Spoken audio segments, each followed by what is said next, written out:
And what do you think, or can you by any chance define Web 3.0? Web 3.0. I'm not sure if I can define Web 3.0. I have this rant I go on when it comes to Web 2.0. I get really angry at people who talk about Web 2.0 because most people talk about Web 2.0 as if the internet all of a sudden was about communication and connecting and sharing. And the reality is that if you look at internet technology, email, instant messenger, chat rooms, discussion forums, the core tools that we use for online community in Web 2.0 are actually all older than the web. They all predate Netscape and Mosaic. They were around when the web was just text. So the idea that somehow all of a sudden Web 2.0 means that the internet is about communication and it wasn't before is a load of hooey. It's always been about that. What has happened, and I think Web 2.0 and maybe Web 3.0 as well is the next generation. From a technical perspective, Web 2.0 I think would suggest that the technology interacts with each other. So where it used to be that all these different communication technologies were standalone, now they communicate and integrate in the back end from a software perspective. And I think that was a major breakthrough from Web 1.0 to Web 2.0. And Web 3.0 should take it even further, fully integrated, widgets, the ability to take all these functionalities and group them together in very easy ways. I think, or maybe Web 3.0 is no longer worrying about the technology, which platform you're on, but creating these open social applications and widgets and tools that can be integrated into any website. And so the portability and the integratability of all of these communications and social web functionalities have moved to this brand new, to this plug and play era.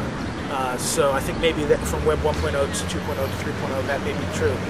I think too many people when they talk about Web 2.0 and Web 3.0 confuse the technology side with what they're really talking about is, I think, user 1.0, user 2.0, and maybe user 2.0. I think we're at the stage of user 2.0 right now, in the sense that user 1.0 really kind of looked at the internet as an information medium, as a place to get information, as more than anything. And I think it was largely a function of people talking about it as an information revolution, slow bandwidth, and clunky tools. And so people, and there was a fear factor.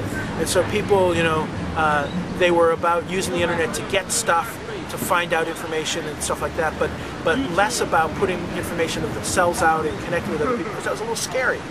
Now I think with user 2.0 we've reached a point where broadband and technology have, and web technology and software have reached a point where it's so easy to use, it's almost like an appliance as opposed to a computer, and it's become ubiquitous in life. Every aspect of life is somehow connected to the internet in some way or another now, or so much of it that we feel comfortable with it. The users have finally embraced, the market have finally embraced the fact that the internet is not just about information, it's about communication. I always talk about the internet in sort of escalating usage, using it as an information dissemination or broadcast media, or even an interactive information base is its simplest use. And no matter how sophisticated you are delivering that information, you're really just delivering information. And the internet can do so much more. And of course, when I talk about this with mainstream news media people, they get a little antsy because that's what they do, and they need to survive on the internet. And if all they're doing is information, they're not going to. The next level is to use the internet to facilitate action. Get people to do things with the information you give them by connecting that information to the tools that they can use right away to take an action. Write a letter to Congress, write a letter to the editor, donate money, download software, all these different things that you want people to do in response to the information you're giving. There's no reason why the information has to just stand there by itself and then you have to go find that opportunity elsewhere. It can be integrated as a link within the content. And this is one of the challenges that the mainstream news media is having. And then the highest level, as I said, which has always been with us, is to use it to build community, to connect with other people, to really become part of the social web, from is, you know, from an individual perspective, an organization perspective. It's about using the internet to connect with other people. And so that's the big context that everything I do works under.